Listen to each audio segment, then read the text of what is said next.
하나님 말씀은 역대하 2장 17절에서 3장 17절까지의 말씀입니다. 역대하 2장 17절에서 3장 17절입니다.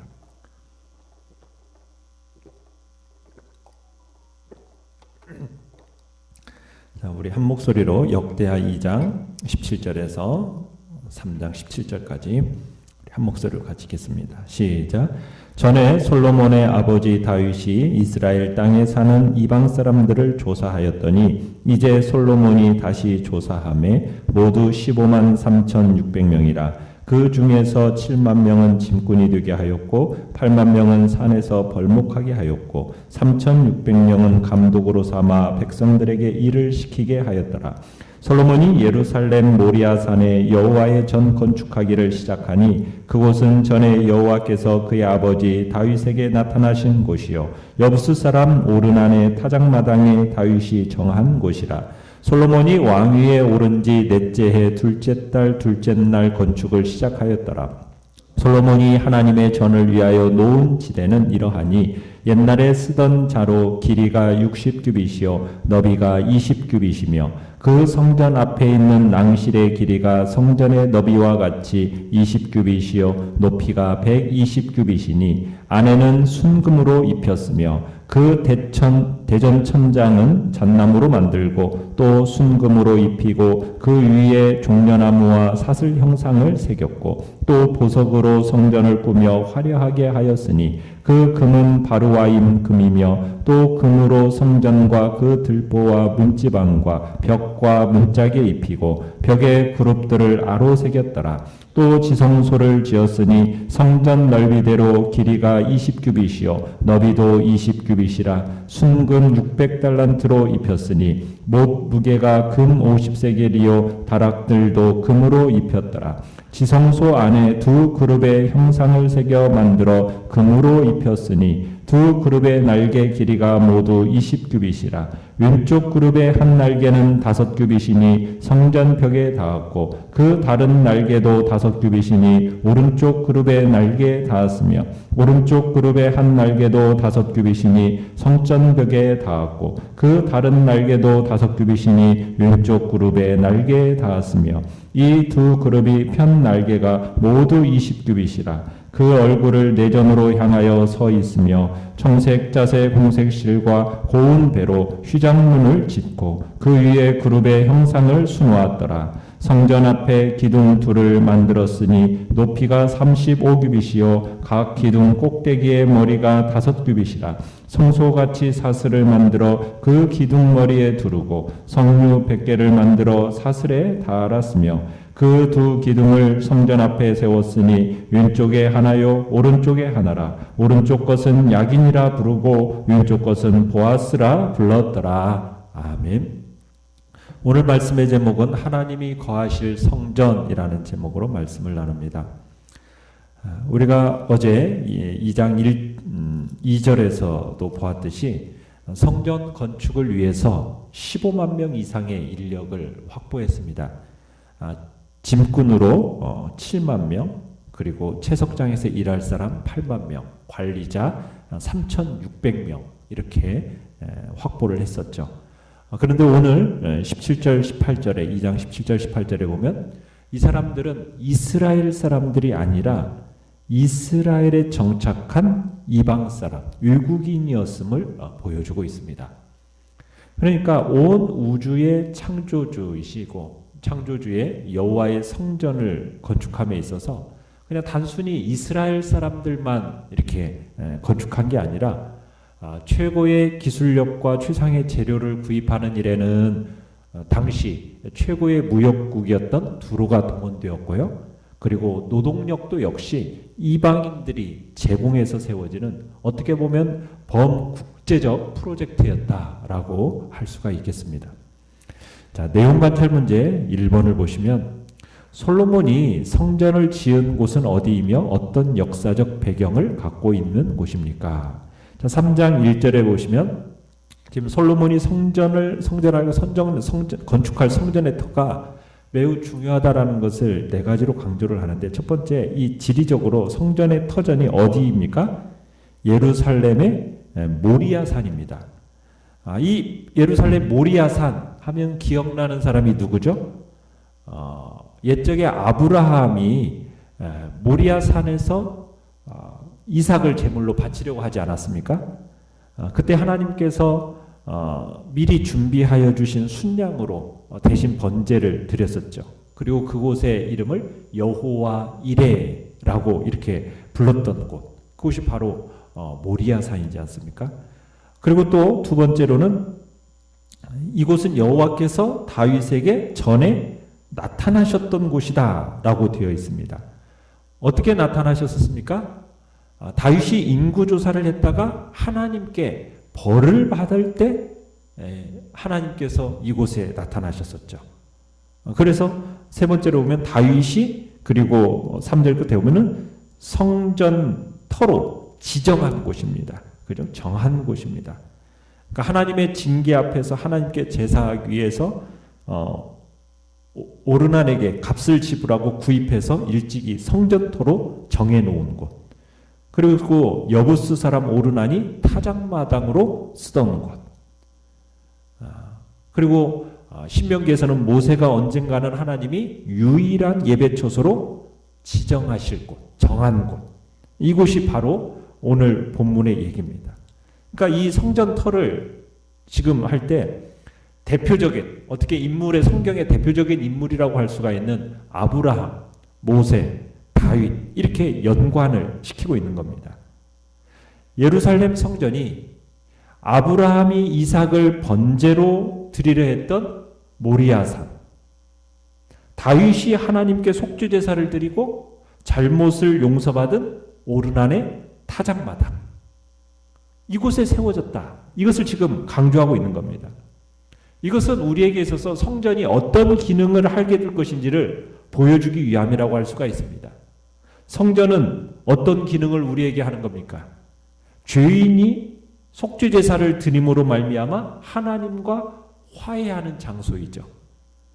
장차 하나님께서 죄인들을 위해 화목제물로 친히 예비하신 예수 그리스도께서 죄인들을 대신하여 죽으심으로 하나님과 죄인들을 화목하게 하시는 예표가 된다라는 것을 오늘 이 예루살렘 성전이 이런 예표가 될 것을 보여주고 있는 것입니다. 자, 내용 관찰 문제 2번을 보시면, 자, 솔로몬의 성전 건축은 언제 시작되었습니까? 자, 2절에 보시면은 솔로몬이 성전을 건축하기 시작한 때가 언제라고 나와 있습니까? 왕위에 오른 지 넷째 해, 둘째 달, 둘째 날, 이렇게 얘기하고 있습니다. 여기서 두 번째 달은 오늘날 달력으로 얘기하면 4, 5월에 해당이 됩니다. 열왕기에서는요, 열왕기상 6장 1절에서는 이스라엘 자손이 애굽 땅에서 나온 지 480년 만에 성전 공사가 시작되었다, 이렇게 설명을 하고 있습니다. 자, 그러면 솔로몬은 왜 성전 건축을 왕위에 오르자마자 그냥 곧바로 진행하지 않고 4년씩이나 기다려야 했던 것일까? 아마 준비 기간이 필요했기 때문일 것입니다. 다윗이 성전 건축을 위해서 정말 많은 준비를 해두었지만 솔로몬도 추가적인 준비를 할 시간이 필요했던 거죠. 그래서 치밀한 준비 위에 지금 넘치도록 풍족한 준비가 지금 성전 건축에 더해지게 된 겁니다. 자, 그 다음에 성전은 크게 세 가지 공간으로 구성이 되어 있어요. 어떻게 되어 있습니까? 뜰, 그 다음에 성소, 지성소. 이렇게 이렇게 성전은 세 가지로 구성되어 있는데, 성전의 길이가 3절에 보시면은 길이가 몇 규빗입니까? 60규빗. 너비가 20규빗. 이렇게 되어 있죠. 1규빗이 어디에서 어디까지라고 얘기했습니까? 사람의 팔꿈치에서부터 가운데 손가락 끝까지의 길이가 그게 이제 한 규빗이라고 얘기를 하는데, 편의상 이 1규빗을 45cm로 잡으면은 성전의 길이는 한 27m, 너비는 9m에 달하게 됩니다. 자, 그 다음에 4절에 보시면은 성전 본당 앞에 있는 낭실, 현관이라고 할 수가 있는데, 이 현관의 길이도 얼마입니까? 성전의 너비와 같은 9m다. 이렇게 볼 수가 있겠죠. 자, 그 다음에 4절, 5절을 이렇게 또 보시면은 성전 내부의 방들을 이렇게 목재로 꾸민 뒤에 그 위에 무엇을 입혔습니까? 금을 입혔어요. 그죠? 자, 금을 입힌 벽에다가, 그죠? 5절에 보시면은 그 위에 뭘 새겨 놓았습니까? 종려나무와 사슬 형상을 새겨 놓았습니다. 그리고 6절에 가보시면 갖가지 진귀한 보석으로 성전을 매우 아름답게 꾸몄다. 이렇게 화려하게 꾸몄음을 또 이야기하고 있습니다. 그리고 성전은 거의 금으로 도배하다시피 이렇게 했다고 얘기하고 있어요. 이거 이제 성전의 화려함을 강조하는 중요한 재료가 바로 금인데요. 지성소도 보시면은 8절에 보시면은 지성소도 전체를 백향목으로 딱 꾸미고요. 그 위에 순금을 입혔습니다. 이 지성소의 너비는 어느 정도입니까? 20규빗, 20규빗. 정사각형이죠. 그러니까 9m, 9m의 정사각형으로 방으로 이렇게 꾸민 겁니다. 그래서 입구를 통해서 들어오는데 지성소 쪽으로 들어갈수록 지금 순도가 더 높고 많은 양의 금이 사용되어져서 화려함이 더함을 보여주고 있습니다. 자, 그래서 성전을 장식하는데 금이 얼마나 사용되어졌다고 8절에 얘기하고 있습니까? 600달란트 이렇게 되죠. 600달란트. 600달란트라는 것을 오늘 킬로그램으로 해보면은 32,400kg. 그러니까 순금을 32,400kg을 사용한 겁니다. 또 거기다가 사용된 못을 금으로 만든 거예요. 금못의 무게만도 50세겔에 달했다. 이렇게 표현하고 있습니다. 자, 그 다음에 이제 지성소 안에는 어떤 것으로 이렇게 꾸몄습니까? 10절에 보시면은 지성소 안에 속죄소가 있는데 이 속죄소는 법궤 뚜껑입니다. 그 뚜껑으로서 두 천사가 서로 한쪽 날개를 맞대고 있는 모양을 하고 있어요. 자, 그런데 그것도 이제 금으로 치장하면서 또 이렇게 규모가 대단했습니다. 그죠? 금으로 치장됐어요. 그래서 속죄소는 높이가 얼마냐? 높이가 얼마라고 나와 있습니까? 속죄소 높이가 지금 4.5m. 그러니까 4.5m의 높이. 그래서 그룹들이 지금 둘이서 날개를 펴고 있는 모습이에요. 각 날개가 2.25m씩 둘을 합하면 4.5m가 되는 겁니다. 그렇게 두 그룹의 날개를 모두 합하면 또 몇 미터가 돼요? 9m가 되는 거예요. 그러니까 지성소 전체의 너비를 이렇게 전체를 차지하는 규모가 지금 두 그룹의 천사의 날개인 겁니다. 그러면서 또 14절에 가보시면은 성소와 지성소 사이를 청색실, 자주색실, 홍색실 가는 배로 그룹 모양을 수놓은 휘장을 딱 만들어 놨다. 지금 이렇게 얘기를 하고 있습니다. 자, 그 다음에 15절로 가보시면은 솔로몬은 지금 성전 앞에 노쇠 기둥 둘을 세웠습니다. 높이가 몇 규빗입니까? 35규빗. 오늘날 말은 15.75m라고 할 수가 있는데 그 노쇠 기둥 둘을 세워놓고요. 그 각 기둥마다 성류가 100개씩 달려 있어요. 그래서 성전 오른쪽에 세워진 노쇠 기둥을 17절에 보시면 뭐라고 불렀습니까? 야긴이라고 불렀고요. 오른쪽 것은 야긴, 왼쪽 것은 보아스 이렇게 불렀죠. 자, 그 야긴이란 이름은 무슨 의미입니까? 밑에 보시면은 저가 세우리라. 그가 세우실 것이다 라는 뜻이고요. 보아스는요, 그에게 능력이 있다. 그러니까 이 두 기둥이 의미하는 바가 뭐냐면 하나님이 다윗에게 약속하신 것을 이루실 것이다. 성전을 건축한 왕에게 능력을 주실 것이다. 이런 것을 지금 확신하는 그런 의미를 지니고 있다라고 할 수 있겠습니다. 자, 영과 묵상 문제 3번으로 가보시면은 자, 솔로몬은 순금을 지성소에 입힐 정도로 아주 화려한 성전을 건축합니다. 자, 왜 솔로몬은 이렇게 화려하게 성전을 꾸밀까요? 자, 성전을 이렇게 화려하게 꾸민 이유는 인간이 지은 건물에는 담아낼 수 없는 하나님, 그 하나님을 모시는 곳이었기 때문에 이렇게 이제 화려한 성전을 건축을 합니다.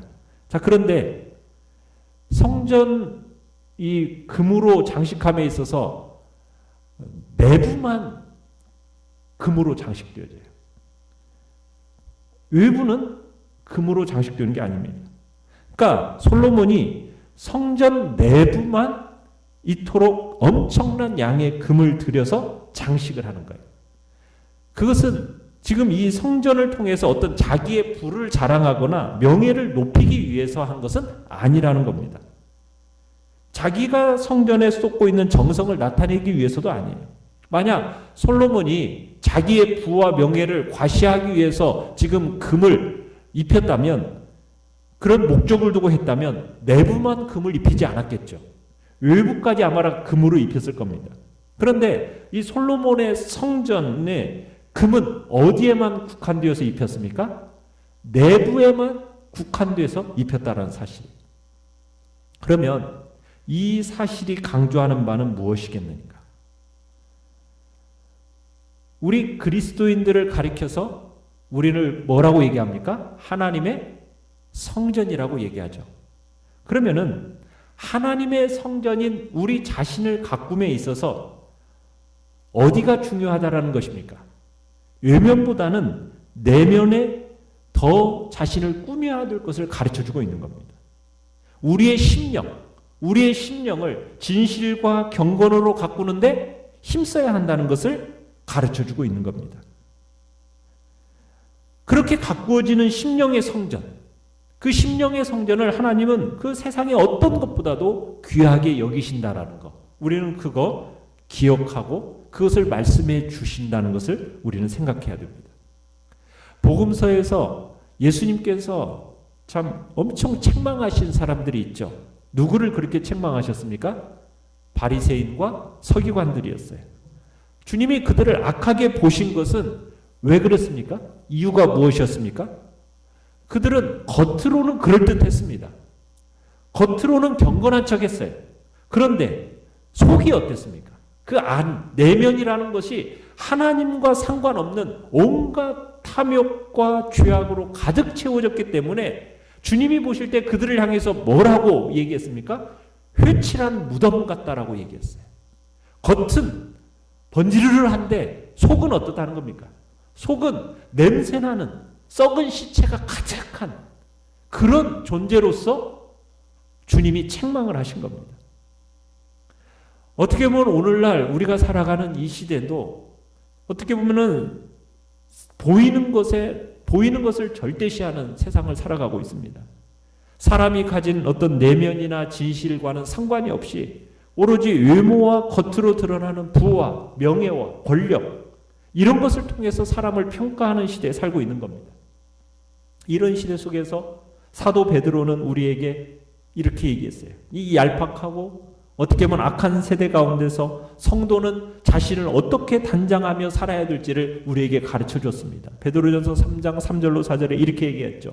너희 단장은 머리를 꾸미고 금을 차고 아름다운 옷을 입는 외모로 하지 말고 오직 마음에 숨은 사람을 어떻게 하라고요? 온유하고 안정한 심령에 썩지 아니할 것으로 하라. 이는 하나님 앞에 값진 것이니라. 눈에 보이는 것으로만 모든 것을 판단하는 이 얄팍한 세상의 시선 앞에서 우리가 그 눈에 보이는 것으로만 살아갈 것이 아니라, 사는 것이 아니라 중심을 보시는 하나님, 그분 앞에서 우리의 겉모습이 아닌 우리의 속사람, 우리의 심령을 진실과 경건으로 가꾸고 단장하라는 겁니다. 이것이 하나님이 보시기에 금보다도 귀한 보화다. 베드로 사도는 우리에게 설명을 한 겁니다. 그러기에 결국 하나님은 그리스도의 신부로서 심령을 단장하는 신실한 성도들을 가장 귀하게 보시고 그들을 위해서 금보다도 귀한 천국을 예비해 놓고 계신다는 것, 우리는 기억해야 될 것입니다. 느낀 점 4번을 보시면 정성을 다해 하나님의 전을 건축하는 솔로몬을 보며 무엇을 느낍니까?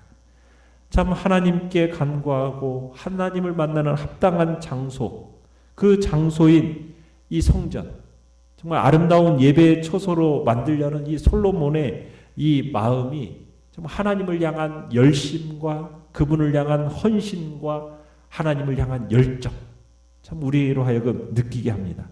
어떻게 보면 참 솔로몬의 통치 초기인 이 7년이라는 어떻게 보면 중요한 시기에 수많은 인력과 물질을 들여서 성전을 건축했다라는 것은 그만큼 정말 하나님을 향한 헌신과 열정이 그 마음속에 있었기 때문에 이 일이 가능했다라는 거 우리가 보게 되는 거죠. 자, 결단과 적용 5번을 보시면 나는 하나님이 거하시는 거룩한 성전으로서 합당한 삶을 살고 있습니까? 하나님이 거하실 성전답게 내가 더욱 힘써야 할 것과 버려야 할 것은 무엇입니까? 참 우리를 변질시키고 밀국해 하는 모든 불의와 거짓으로부터 우리의 심령을 지켜내겠다라고 결단해야 될 것입니다. 성도가 성도로서 거룩한 삶을 살아가기 위해서 자기를 지키는 것만큼 중요한 건 없는 거거든요. 부패하고 변질된 방향으로 나가는 이 세상 가운데서 무엇으로 우리 자신을 구별됨을 드러내겠습니까? 자신의 정체성을 어떻게 지킬 수 있겠습니까? 바로 죄와 단절하는 삶, 이 세상의 모든 불의와 거짓, 오염과 타락으로부터 거룩과 순결을 지켜내는 정말 그리스도의 신부로서의 삶을 통해서만 이 일이 가능하겠죠. 그러기에 우리는 죄와 싸우되 피 흘리기까지 싸우신 우리 예수님처럼 우리의 신앙과 삶이 정말 순결하고 깨끗하고 그렇게 간직되도록 그렇게 세워지도록 힘써야 할 것입니다. 오늘의 기도 같이 읽겠습니다. 시작. 하나님, 우리 모두 하나님이 거하실 성전인 내 몸을 잘 관리하는 선한 청지기가 되게 하소서. 아멘. 말씀을 생각하면서 기도하시고요. 연약한 우리의 지체들을 위해서 기도해 주십시오. 그리고 코로나19 바이러스 속히 주의 은혜 안에서 잠잠해지며 또 함께 대면하며 예배드릴 수 있는 날이 속히 오도록 주의 은총과 자비하심을 구하면서 우리 합심해서 같이 기도하겠습니다. 살아계신 하나님